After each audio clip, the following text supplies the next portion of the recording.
ನಿಜವಾಗ್ಲೂ ಈ ಮಾತನ್ನೆಲ್ಲ ಕೇಳಿದಾಗ ನನಗೆ ಒಂದು ಅನಿಸ್ತದೆ, ಇಡೀ ವ್ಯವಸ್ಥೆಯಲ್ಲಿ ಏನಾದರೂ 88 ಇಲಾಖೆಗಳಿದ್ದಾವೆ. ಆದರೆ 88 ಇಲಾಖೆಯಲ್ಲಿ ಒಂದು ಇಲಾಖೆ ಯಾವುದು ಅಂತ ಹೇಳಿದ್ರೆ ಶಿಕ್ಷಣ ಇಲಾಖೆ. ದೇಶ ಅಭಿವೃದ್ಧಿ ಆಗಬೇಕಾದ್ರೆ ಮೊದಲು ಶಿಕ್ಷಕರಲ್ಲಿ ಯಾರು ಬೇಕಾದರೂ ರಾಜ್ಯದ ಅಧ್ಯಕ್ಷರು ಕಾರ್ಯದರ್ಶಿಗಳಾಗಲಿಕ್ಕೆ ಸಾಧ್ಯ ಇದೆ. ಬಹುಶಃ ನೀವೆಲ್ಲರೂ ತ್ಯಾಗ ಮಾಡಿದ್ದೀರಿ. ನೀವು ತ್ಯಾಗ ಮಾಡಿ ಶಂಭುಲಿಂಗನವರಿಗೆ ಮತ್ತು ನನಗೆ ಆ ಜವಾಬ್ದಾರಿಯನ್ನು ಕೊಟ್ಟಿದ್ದೀರಿ ಅನ್ನೋ ಕಾರಣಕ್ಕೆ ನಿಮ್ಮ ಸಮಸ್ಯೆಗಳ ಧ್ವನಿಯಾಗಿ ನಾವು ಅಲ್ಲಿ ಕೆಲಸ ಮಾಡ್ತೇವೆ ವಿನಃ ಅಧ್ಯಕ್ಷ ಹುದ್ದೆ, ಪ್ರಧಾನ ಕಾರ್ಯದರ್ಶಿ ಹುದ್ದೆಯನ್ನ ಒಂದು ಹುದ್ದೆ ಅಂತ ನಾವು ಭಾವಿಸಿಲ್ಲ. ಅದು ಈ ರಾಜ್ಯದ ಶಿಕ್ಷಕರ ಸೇವೆಯನ್ನು ಮಾಡ್ತಕ್ಕಂಥ ಕೆಲಸ ಅನ್ನೋದನ್ನು ಪ್ರಾಮಾಣಿಕವಾಗಿ ತಿಳಿದುಕೊಂಡಿದ್ದೇವೆ. ಬಹುಶಃ ನಾನು ನಿಮ್ಮ ಗಮನಕ್ಕೆ ತರಲಿಕ್ಕೆ ಬಯಸ್ತಾ ಇದ್ದೀನಿ, ಈ ರಾಜ್ಯದ ಶಿಕ್ಷಕ ಸಂಘಟನೆಯನ್ನು ಸ್ಥಾಪಿಸತಕ್ಕಂಥ ಸಂದರ್ಭದಲ್ಲಿ ಬಹುಶಃ 1971-72ರಲ್ಲಿ ಸಂಘ ಸ್ಥಾಪನೆ ಆದಾಗ ಕೆ.ಎಸ್. ಜಯಶಂಕರ್ ಅವರಾಗಿರ್ಬೋದು, ಉಮಾಪತಿ ಅವರಾಗಿರ್ಬೋದು, ಎರಡು ಪ್ರಮುಖ ಉದ್ದೇಶಗಳನ್ನು ಇಟ್ಕೊಂಡು ಈ ಸಂಘವನ್ನು ಸ್ಥಾಪನೆ ಮಾಡಿದ್ರು.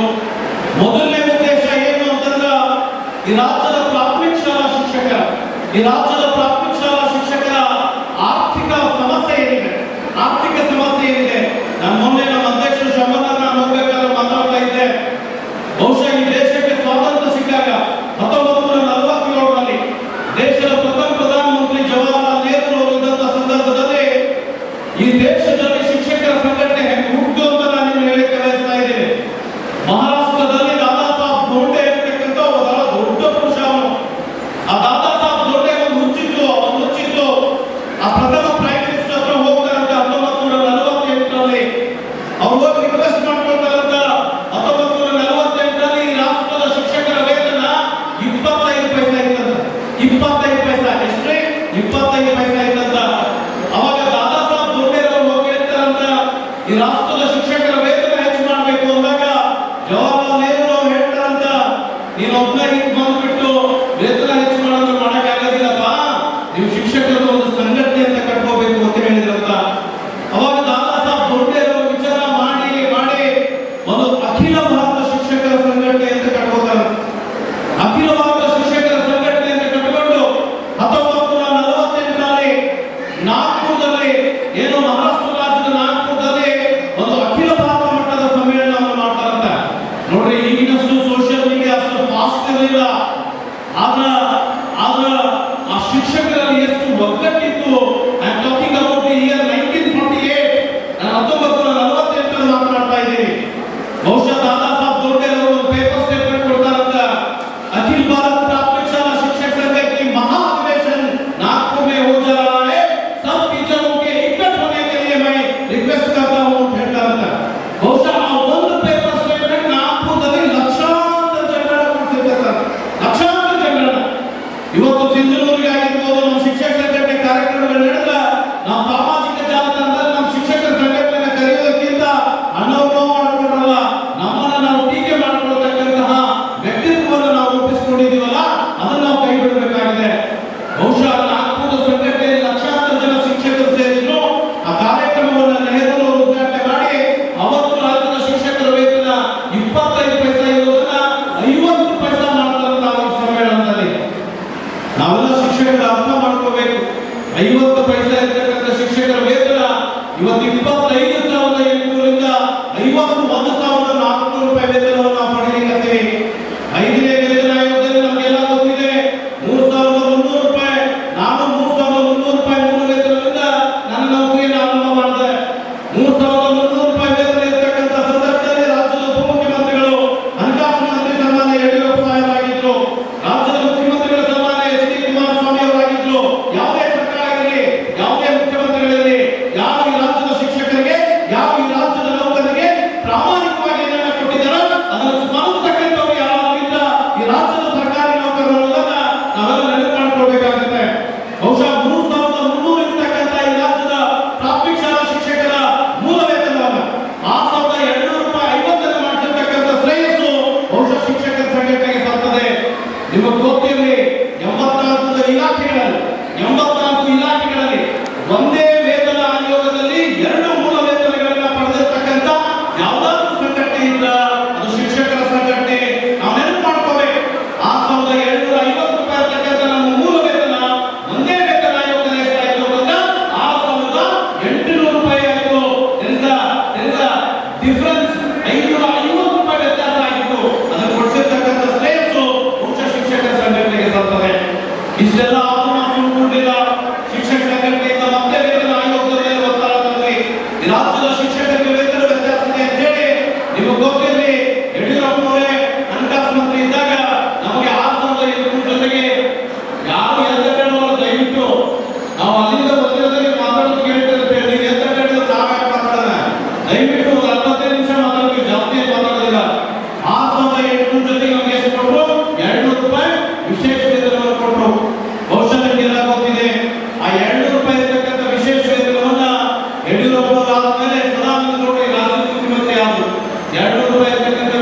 ಈ ರಾಜ್ಯದ ಸರ್ಕಾರಿ ನೌಕರರ ವೇತನ 30% ಹೆಚ್ಚಳ ಮಾಡಿರ್ತಕ್ಕಂಥ ಯಾರಾದರೂ ಇಲ್ಲ, ಅದು ನನ್ನದಲ್ಲ, ಸಿದ್ದರಾಮಯ್ಯ ಅವರನ್ನ ನಾವು ಪ್ರಾಮಾಣಿಕವಾಗಿ ನೆನೆಸಿಕೊಳ್ಬೇಕಾಗ್ತದೆ.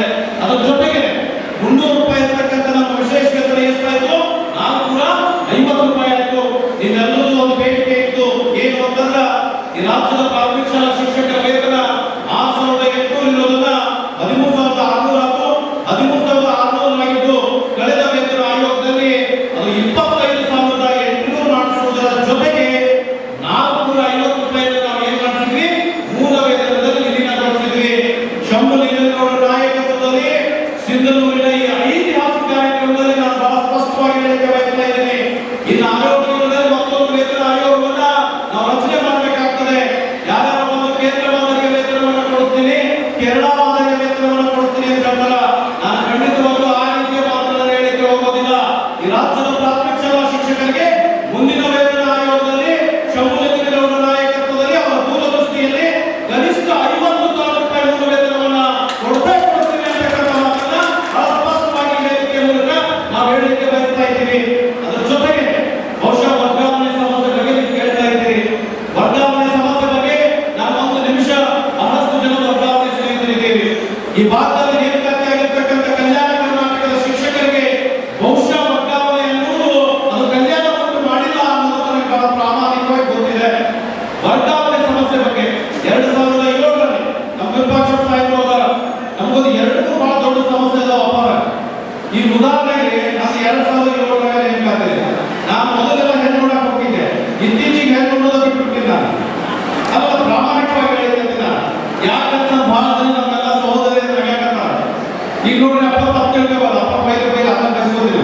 ಅಪ್ಪ ಒಂದ್ಸಲ ಎಂ ಪಿ ಆದಲ್ಲ, ಅವ್ರು ಇನ್ನೊಂದು 4 ಸಲ ಆಗಿ ಬೇಕಾದ್ರೆ ಮುಖ್ಯಮಂತ್ರಿ ಆಗಿ ನಮಗೆ ಸಂತೋಷ ಇದೆ. ಆದ್ರೆ ಒಮ್ಮೆ ಎಂ ಪಿ ಆದ್ಮೇಲೆ ಅಪ್ಪಕ್ಕ ಕಾಯಂ ನಿವೃತ್ತಿ ವೇತನ ಆಯ್ತು. ನೀವು ಚಪ್ಪಲಕ್ಕೆ ಹೊಡಿಬೇಕಿಲ್ಲ ಅರ್ಥ ಆಗಲ್ಲ. ಎಲ್ಲಾದ್ರೂ ಸುಮ್ಮನೆ ಕೂತಿರ್ತಾರೆ, ಆಮೇಲೆ ಬೇರೆ ಹೇಳ್ತಾರೆ ಮಾತಾಡ್ತಾರೆ. ಈಗ ನೋಡ್ರಿ, ಯಾರು ಒಮ್ಮೆ ಶಾಸಕರಾಗ್ತಾರೆ, ಒಮ್ಮೆ ಶಾಸಕರಾಗ್ಬಿಟ್ರ, ಒಮ್ಮೆ ಎಂ ಪಿ ಆಗ್ಬಿಟ್ರ, ಅವರಿಗೆ ಕಾಯಂ ನಿವೃತ್ತಿ ವೇತನ ಆಯ್ತು. ಆದ್ರೆ ನಾವು 2007ರಲ್ಲಿ ನೇಮಕಾತಿ ನಮ್ಗೆ ಒಟ್ಟ ಪೆನ್ಷನ್ ಇದೆ. ಮೊನ್ನೆ ಒಂದು ಹೆಸರಾದಾಗ ಅವಧಿ ಕೇಳಿದಾರೆ, ಯಾವಾಗ ಅಪಾಯಿಂಟ್ಮೆಂಟ್ ಆಗಿ ಅಂತ. ನಾ 2007 ಬೇರೆ ಸೇರಿದ ನಿನಗೆ ಹೆಣ್ಣು ಕೊಡೋದು ನಾವು ತಂದು ಯಾಕೆ ಬೇರೆ? ನಮ್ಮ ಹೊಲ ರೈತ ಬೇಸಿ ವರ್ಷ ಪೀಕ್ ಬರ್ತೈತಿ, ನಿನಗೆ ಪೆನ್ಷನ್ ಇಲ್ಲ, ನಿನಗೆ ನಾವು ಹುಡುಗಿ ಕೊಟ್ಟು ಏನ್ ಮಾಡಿ ಅಂತಂದ. ಬಿಡವ, ನಾನು ಮದುವೆ ಆಗೋದು ಬಿಡ್ತೀನಿ ಅಂತ ಹೇಳಿ ಮದುವೆ ಬರೋದಿರ್ತೀನಿ. ನಾನು ಯಾಕೆ ಸರ್ಕಾರಕ್ಕೆ ಒತ್ತಾಯ ಮಾಡ್ತೀನಿ ಅಂತಂದ್ರ, ಇಂಥ ಕಾಯ್ದೆಗಳನ್ನ ಪಾಸ್ ಮಾಡ್ತಕ್ಕಂಥ ಸಂದರ್ಭದಲ್ಲಿ ಈ ರಾಜ್ಯದ, ಈ ರಾಷ್ಟ್ರದ ಶಿಕ್ಷಕ ಸ್ನೇಹಿ ಕಾಯ್ದೆಗಳು ದಯವಿಟ್ಟು ಜಾರಿಗೆ ಬರಬೇಕಾದ್ರೆ ನೀವು ಕೂಡ ಪ್ರಶ್ನೆ ಮಾಡ್ಕೋಬೇಕಲ್ಲ. ನೀವು ಒಂದು ಸಲ ವಿಧಾನಸೌಧ ಪಾರ್ಲಿಮೆಂಟ್ನಲ್ಲಿ ಏರಿದ ತಕ್ಷಣ ಪ್ರಮಾಣ ವಚನ ಸ್ವೀಕರಿಸಿದ ಬೇರೆ ನೆಕ್ಸ್ಟ್ ಡೇ ಅವ್ರು ಏನಾದರೂ ಆಗಲಿ, ಅವ್ರು ನಿವೃತ್ತಿ ಅಲ್ಲ, ಅವ್ರಿಗೆ ನಿವೃತ್ತಿ ವೇತನ ಐತಿ. ಈ ರಾಜ್ಯದಲ್ಲಿ 2006 ನಂತರ ಯಾವ ಸರ್ಕಾರಿ ಸೇವೆ ಸೇರಿದ್ವಿ, ನಮಗೆ ಪೆನ್ಷನ್ ಅನ್ನ ಹಾಕಿಲ್ಲ. NPS ಅಂತ ಜಾರಿ ಮಾಡಿದಾರೆ, ನ್ಯೂ ಪೆನ್ಷನ್ ಸ್ಕೀಮ್ ಅಂತ ಕರೀತಾರ, ಕಾಂಟ್ರಿಬ್ಯೂಟರಿ ಪೆನ್ಷನ್ ಸ್ಕೀಮ್ ಅಂತ ಕರೀತಾರ. ನಾವು ಇದನ್ನ ಲೋ ಪೆನ್ಷನ್ ಸ್ಕೀಮ್ ಅಂತ ಕರಿತೀವಿ. ಇದನ್ನ ಅತ್ಯಂತ ಪ್ರಬಲವಾಗಿ ವಿರೋಧಿಸ್ತೀವಿ. ಬರ್ತಕ್ಕಂಥ ತೀರ್ಮಾನದಲ್ಲಿ ಈ ರಾಜ್ಯದ ಸಮಸ್ತ ಸರ್ಕಾರಿ ನೌಕರರಿಗೆ NPS ಅನ್ನ ರದ್ದುಗೊಳಿಸತಕ್ಕಂಥ ದೊಡ್ಡ ಮಟ್ಟದ ಹೋರಾಟ ಕೂಡ ಈ ರಾಜ್ಯದ ಶಿಕ್ಷಕರ ಸಂಘಟನೆ ಸಿದ್ಧವಾಗ್ತದೆ ಅಂತಕ್ಕಂಥ ಮಾತನ್ನು ಹೇಳಕ್ಕೆ ಬಯಸ್ತಾ ಇದ್ದೀನಿ. ಇನ್ನು ವರ್ಗಾವಣೆ ವಿಷಯವಾಗಿ 2007ರಲ್ಲಿ ನಿಮ್ಗೆ ಗೊತ್ತಿದೆ, ಅಲ್ಲಿನ ಗಂಗಾವತಿ ಕ್ರಾಂತಿಗೆ ಅವರು ಹೋಗದಿದ್ರು ಅನ್ನುವಂಥ ಸಂದರ್ಭದಲ್ಲಿ ಹೇಳಿದ್ದೀನಿ. 2007ರಲ್ಲಿ ರಾಜ್ಯದಲ್ಲಿ ವರ್ಗಾವಣೆ ಕಾಯ್ದೆ ಜಾರಿಗೆ ಬಂದು ಸನ್ಮಾನ್ಯ ಬಸವರಾಜ ಹೊರಟ್ಟಿ ಸಾಹೇಬರು ಇವತ್ತೇ ಒಂದು ಸಭಾಪತಿಗಳಾದ ಗೌರವ ಮಾಡಿದ್ರು. ನಿಮ್ಗೆ ಗೊತ್ತಿದೆ, 2007ರಲ್ಲಿ ವರ್ಗಾವಣೆ ಕಾಯ್ದೆ ಬಂದಂತ ಸಂದರ್ಭದಲ್ಲಿ 2007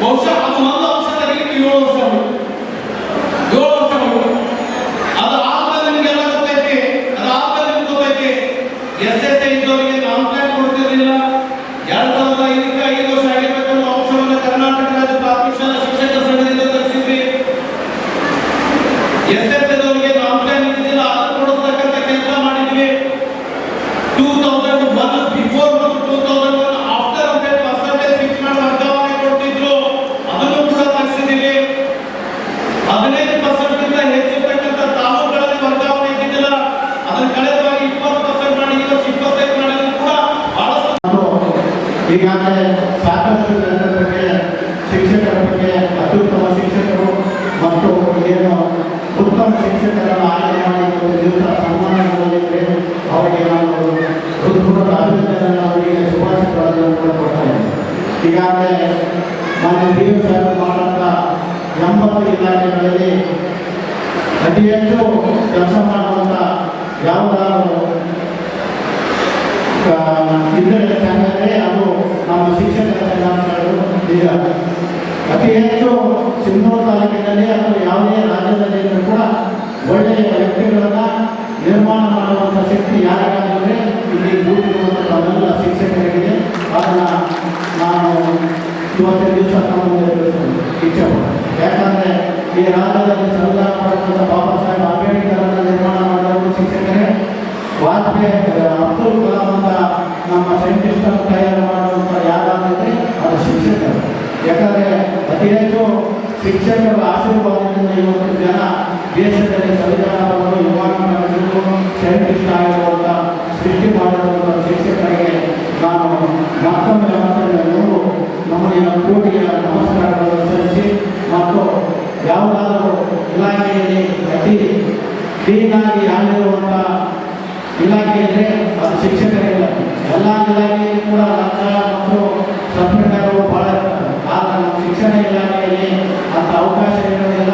ತಾವೇನಿದ್ರು ಬೆಳಗ್ಗೆ 10:30 ಮಕ್ಕಳನ್ನು ತಿದ್ದಿ ಓದಿಸಿ ಬುದ್ಧಿ ಕಲಿಸುವಂಥ ಕೆಲಸ ತಂದೆ ತಾಯಿ ಆದ ನಂತರ ನೆಕ್ಸ್ಟು ಅವರನ್ನು ಬೆಳೆಸುವಂಥ ಕೆಲಸ ಯಾರಿಗಾಗಿದ್ದರೆ ತಾವೆಲ್ಲ ಇಲ್ಲಿರುವಂಥ ಶಿಕ್ಷಕರಿಗೆ ನಾನು ಇಲ್ಲಿರುವಂಥ ಗುರುಮಾತೆಯರಿಗೆ ಮತ್ತೊಂದು ಅಭಿನಂದನೆಗಳನ್ನು ಸಲ್ಲಿಸಿ ನಮ್ಮ ಮಾತುಗಳನ್ನು ಸಿಂಧೂರಲ್ಲಿ ಇದು ನಡೆದಿದೆ ಅಂತ ನಾವು ಭಾವಿಸ್ಕೊಂಡಿದ್ದೀವಿ.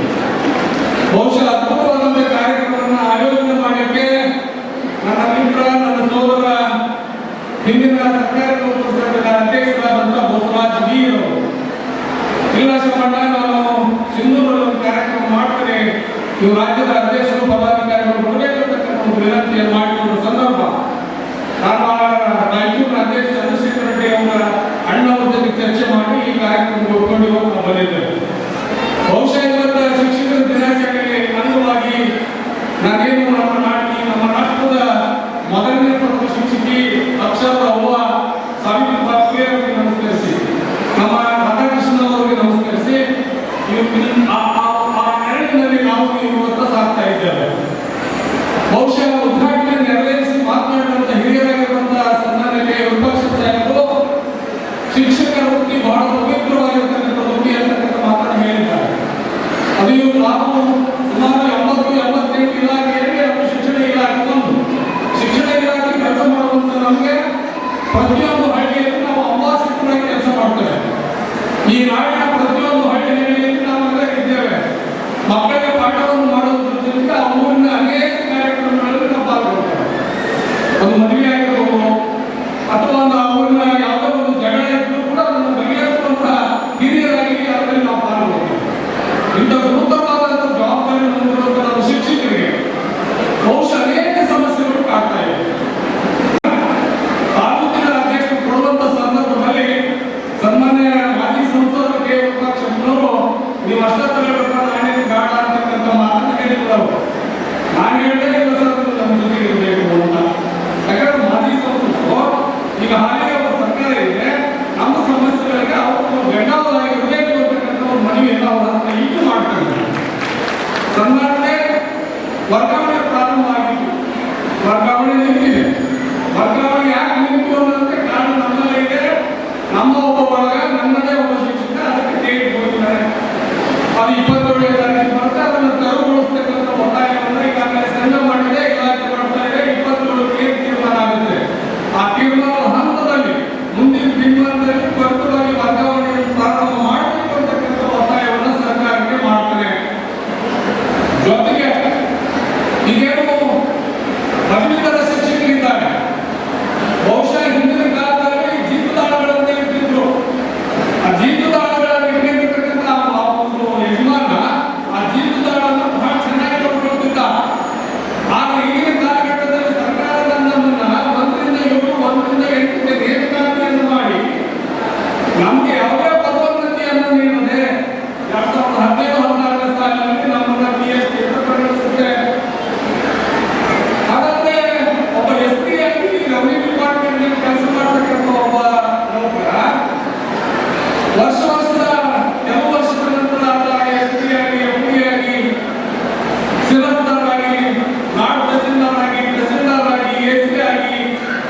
ಪ್ರತಿ DC ಮಟ್ಟ ಕೆಲಸ ಮಾಡುವಂತ ಪವರ್ನ ಬಡ್ತಿ ಅಂತ ಹೊಂದ್ತಾರೆ.